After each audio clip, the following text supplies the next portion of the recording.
Assalamualaikum warahmatullahi wabarakatuh. Waalaikumsalam warahmatullahi wabarakatuh. Ya, kembali alhamdulillah kita senantiasa mengucapkan rasa syukur kepada Allah segala limpahan nikmatnya, karunia-Nya kepada kita semuanya, khususnya pada siang hari ini, nikmat di mana Allah Subhanahu wa taala kumpulkan kita semuanya di tempat yang mulia ini, yaitu dalam rangka kita berzikir bersama, bersolawat bersama, berdoa bersama.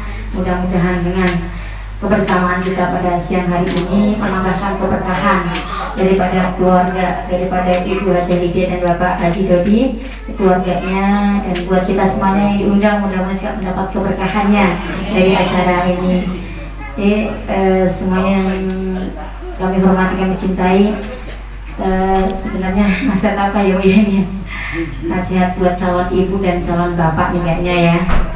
Ya alhamdulillah, dalam rumah tangga, apalagi rumah tangga baru ya Bu, yang paling diinginkan adalah disegerakan Allah Subhanahu wa taala karuniakan keturunan, karena dengan adanya keturunan akan menambahkan daripada kebahagiaan dalam rumah tangga.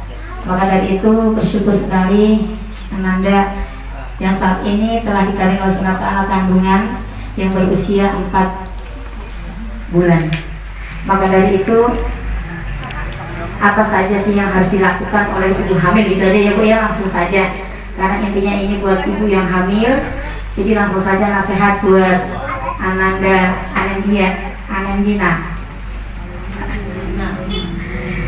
Iya, yaitu apa saja yang harus dilakukan kepada ibu hamil agar mendapatkan sesuatu harapan, yaitu semua harapan ibu dan bapak tatkala dikaruniai oleh Allah Subhanahu wa taala berupa anak, pasti semuanya menginginkan putra putrinya nanti menjadi putra putri yang soleh dan solehah, itu pasti.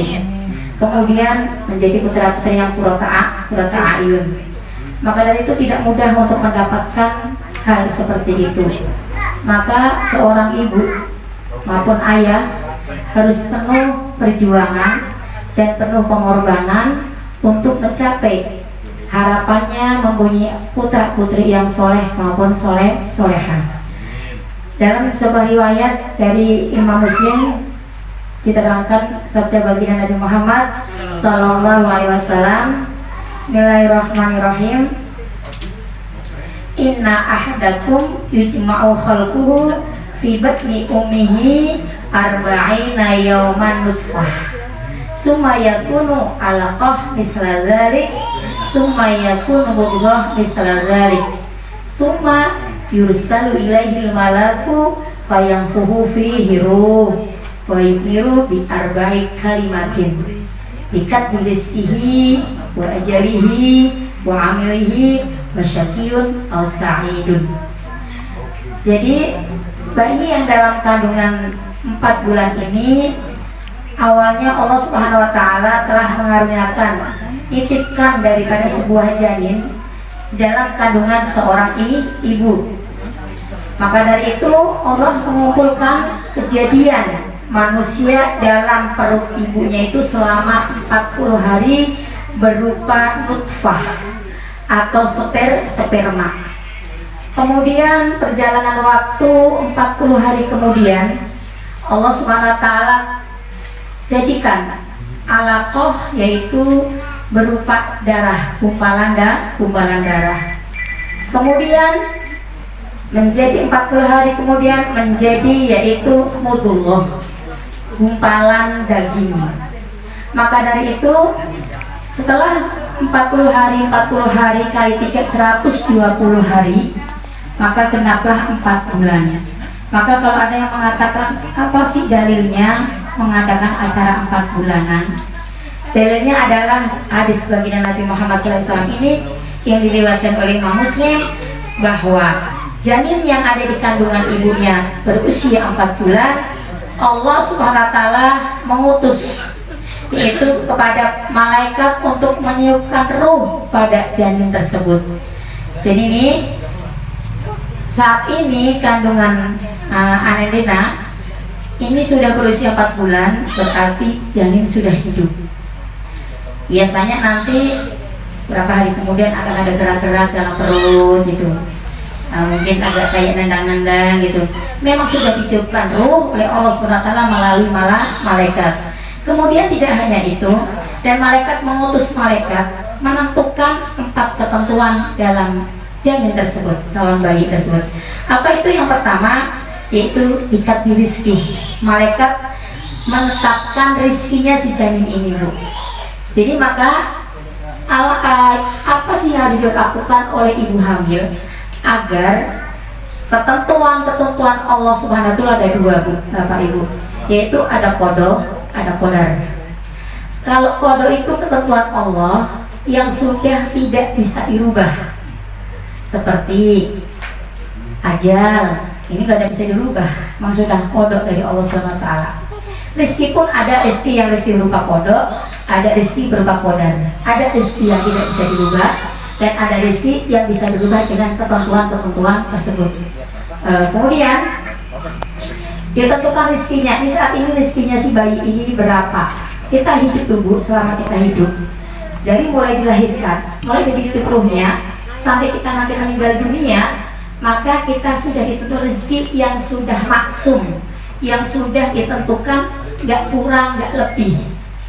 Kalau membahas mengenai rezeki, banyak banget. Ada rezeki yang dijanjikan oleh Allah, ada rezeki yang sudah maksum ditentukan, ada rezeki karena sesuatu perbuatan amal sehingga rezekinya bertambah, kayak gitu.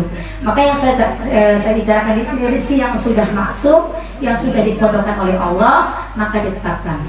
Ada orang rezekinya selama hidup 1 miliar, yang dimakan, yang diminum, yang dipakaian. Kalau udah habis rezekinya, dia akan meninggal dunia, Bu. Gitu. Maka saat ini yang terbaik bagi ibu hamil ataupun suami yang mempunyai istri sedang hamil, nomor 1 adalah banyakin berdoa. Banyakin berdoa. Karena 1 tadi ditentukan bakat bihi rizkihi, ditetapkan rizkinya. Kemudian wa ajalihi, dan ditetapkan ajalnya. Kemudian wa amalihi, dan ditetapkan amalnya. Dia mau beramal, orang jadi orang baik, amal baik atau amal jelek, itu ditentuin di situ.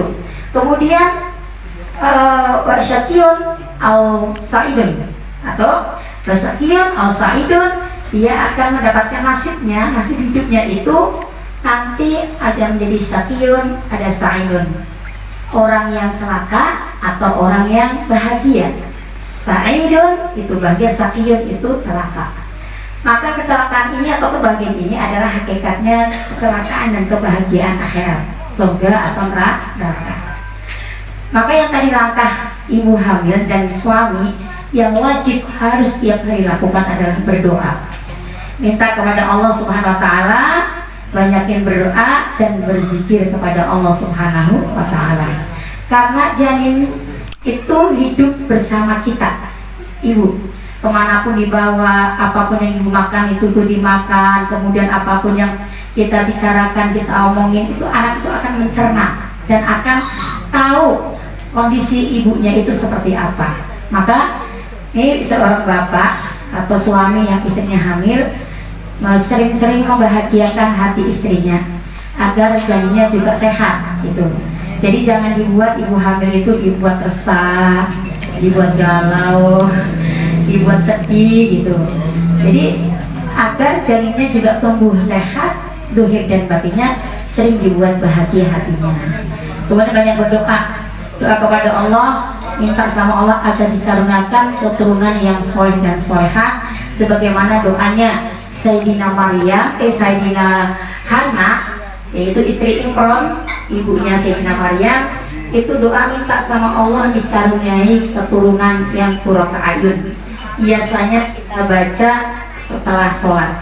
Jadi doa Nabi Zakaria, Rabbi habli minas sholihin, Rabbi habli min ladunka dzurriyyatan thayyiban innaka sami'ud du'a. Itu dibaca, ya Allah karuniakan dzurriyyah. Dzurriyyah itu keturunan yang terus menerus.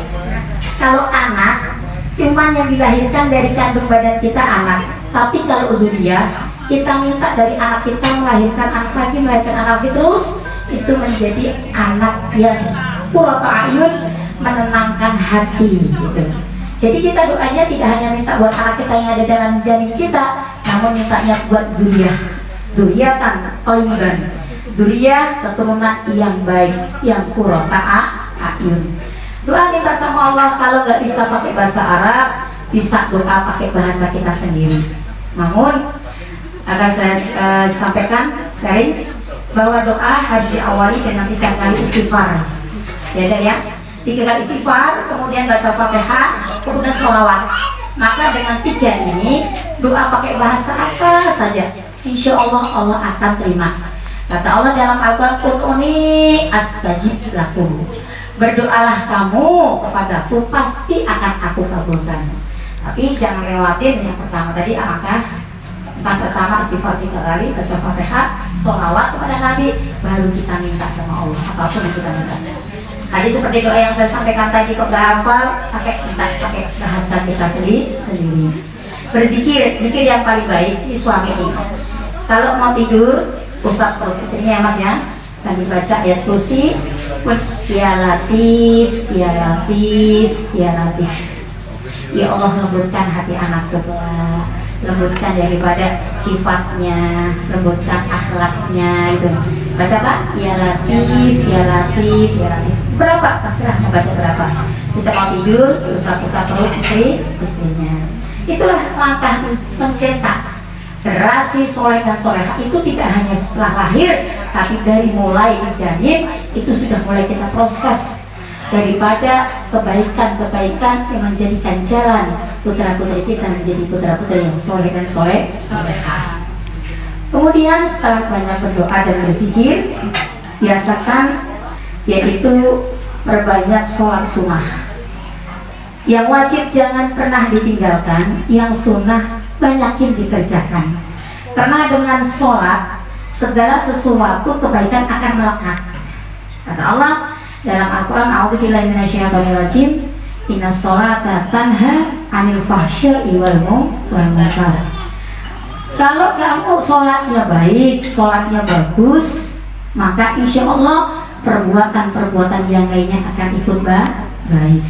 Maka tatkala ibu sedang hamil, banyakin sholat sunnah, karena anak itu akan mengetahui gerak, kata, badan, seluruh anggotanya. Buat apa sih ibu ini, maka anak itu akan resep gitu. Maka dari lesannya, ucapannya, kalau sholatnya bagus, insya Allah ibu lesannya bagus, akhlaknya bagus. Dengan sholat, insya Allah akan terbina kebaikan-kebaikan. Dengan bagusnya sholat akan terkumpul semua ketaatan. Jadi antara calon bapak, calon ibu juga kerjasama, tidak hanya yang hamil saja. Kata yang hamil enak banget, apa nggak ngandung, cuma naruh doang. Naruh doang. Tapi di situ ada peran seorang ayah juga ikut berdoa, ikut melakukan kebaikan-kebaikan, sehingga anak itu yang naruh itu sperma siapa itu nyambung gitu, ada sambungan darah gitu. Jadi apapun yang dilakukan bapak maupun ibu akan menjadi pengaruh buat bayi tersebut.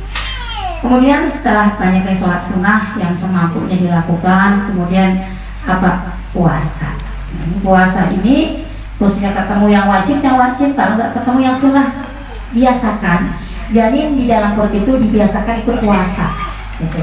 Ikut puasa agar kebiasaan, oh ini ibu saya sedang puasa. Puasa itu sesuatu amalan yang memang dicinta oleh Allah Subhanahu wa Ta'ala. Paling bagus puasa ya Senin sama Kamis, puasa sunnahnya. Kenapa Senin sama Kamis disunahkan untuk berpuasa? Karena kata baginda Nabi Muhammad SAW, tu'idul amal yaumal isnain wal khamis. Amal perbuatan manusia itu Bu, dari mulai 1 minggu, Ahad, Senin, Isnin, Salas, Arba, Khamsah, Jum'ah, Sabtah, itu 7 hari itu disetorkan amalnya itu setiap hari Senin sama hari Kamis. Itu proses buku harian kita.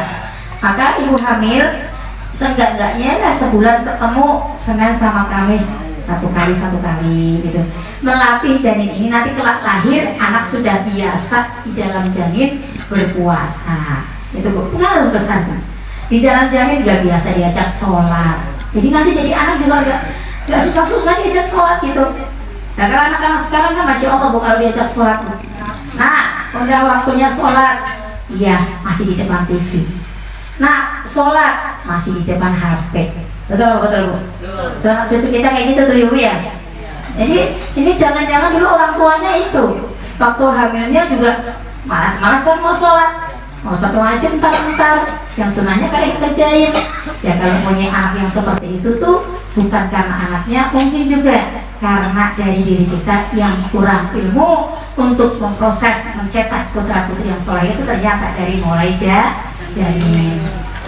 Nah, maka setelah banyakin berpuasa, langsung saja intinya saja selama hamil itu perbanyak baca Al-Quran. Tadi sudah kita semuanya bantu, pada hari ini doanya sudah dibantu sama saudara-saudara teman-teman semuanya. Baca Al-Qurannya juga sudah dibantu. Namanya membantu sekali doang ya bu, ya bapak ya. Nah, gak tiap hari kita bantuin baca Al-Quran. Yang lebih intinya adalah setelah acara ini, Anda itu banyakin baca Al-Quran. Suami pun seperti itu. Dan tadi sudah kita ajarkan ada surat-surat pilihan yang memang menjadi kebiasaan orang-orang soleh yang dibaca ketika sedang hamil. Seperti tadi tabarukan baca surat Maryam, baca surat Yusuf, Luqman atau surat Muhammad, surat Ar-Rahman gitu. Itu surat-surat memang yang bagus dibaca. Walaupun semuanya adalah bagus ya bu ya. Semuanya bagus, ada inti-inti yang memang menunjukkan keutamaan Al-Quran tersebut. Saya dulu habis binikmah, kepingin punya anak pertama perempuan gitu. Karena ini sedikit cerita nih bu ya. Karena semua keluarga suami saya kalau lahir laki-laki itu meninggal, semuanya dari kakak-kakaknya semuanya.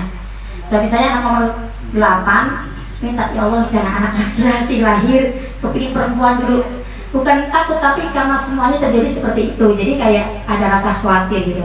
Minta sama Allah, ya Allah kasih anak pertama perempuan. Saya tuh saat baca Maryam terus, setiap video Maryam terus sampai hampir hafal. Selama hamil baca Maryam sampai hafal. Ternyata alhamdulillah Allah karuniakan anak perempuan gitu.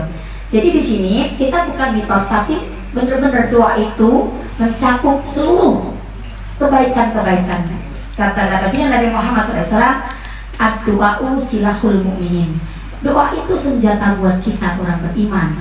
Kalau kita menginginkan apa saja, ingin apa saja itu nggak usah repot-repot, doa saja minta sama Allah. Itu senjata kita untuk meraih cita-cita, keinginan, hajat kita kepada Allah. Senjata kita doa.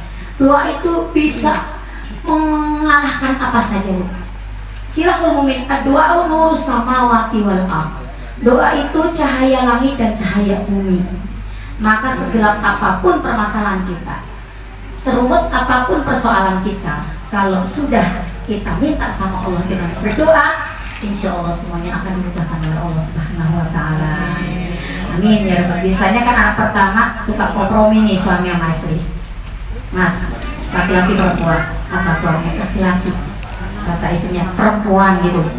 Ya sekarang mana aja deh, perempuan boleh, laki-laki boleh, yang penting sehat, selamat. Ini namanya pertama ya bu ya. Mintanya yang terbaik dari Allah, mau laki-laki mau perempuan, yang penting ya Allah jadikan kelak lahir yang terpenting menjadi anak yang menjadi penyelamat kedua orang tuanya, penyelamat dunia, penyelamat akhirat. Di dunia menjadi qurratu a'yun, menyenangkan hati orang tua. Disuruh sholat udah siap, suruh ngaji siap, disuruh udah sami awal kok sama orang tua tuh enak banget punya anak yang kayak gitu ya bu ya. Maka perlu kita kerja keras, perlu kita perjuangan untuk mencapai itu. Gak boleh males-malesan. Bangun malam, ingetin bang, bangun malam itu kita minta sama Allah. Kita lagi memiliki proses ini pencetakan anak soleh-soleh. Kita harus jadikan saya seorang ibu, calon ibu yang soleha, calon ayah yang soleh, agar nanti anak kita pun sesuai harapan kita, anak yang soleh dan soleha. Karena zaman sekarang bu, kalau kita nggak minta sama Allah kami anak yang soleha, kita repot Bu. Mendidik anak zaman dulu sama mendidik anak zaman sekarang beda. Betul apa betul Bu? Beda banget. Zaman dulu ya Allah, TV aja zaman kecil saya Bu, itu nggak ada warnanya. Itu TV nggak ada warnanya, hitam putih semuanya. Mau nonton apa itu nggak bisa. Kemudian sekarang ya Allah, jangankan di luar rumah bermaksiat anak kita, di dalam rumah pun bisa bermaksiat. Lalu putra-putri kita nggak benar-benar mintakan sama Allah, dilindungi oleh Allah, dipelihara oleh Allah, dijadikan anak-anak yang benar-benar bisa membuat kebahagiaan orang tua dunia dan akhirat, bisa mengangkat derajat orang tua dunia dan akhirat. Makanya ayah-ayah dulu susah-susah dulu, berjuang dulu untuk mencapai hal itu. Kemudian yang terakhir, yaitu bapak terutama nih, peran bapak mempunyai istri yang hamil, jangan pernah memasukkan sesuap makanan atau minuman ke dalam perut istrinya yang tidak halal.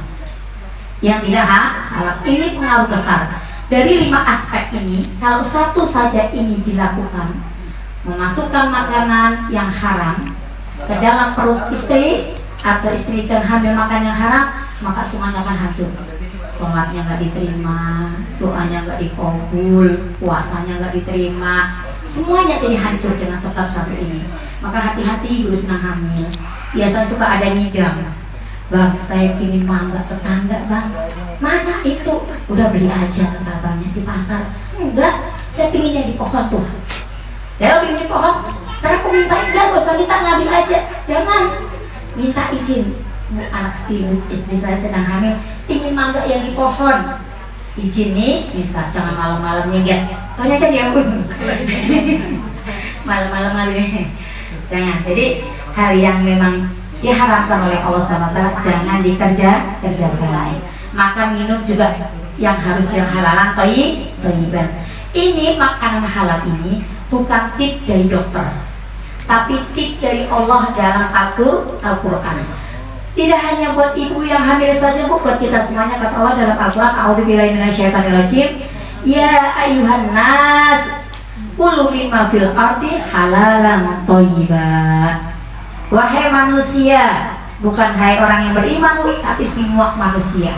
Kalau yang beriman mungkin kita saja ini orang-orang yang beriman, tapi di sini ya ayuhan nas, semua manusia, makanlah apa-apa yang ada di bumi yang Allah karuniakan, tapi ambillah yang halal, yang thayyiban.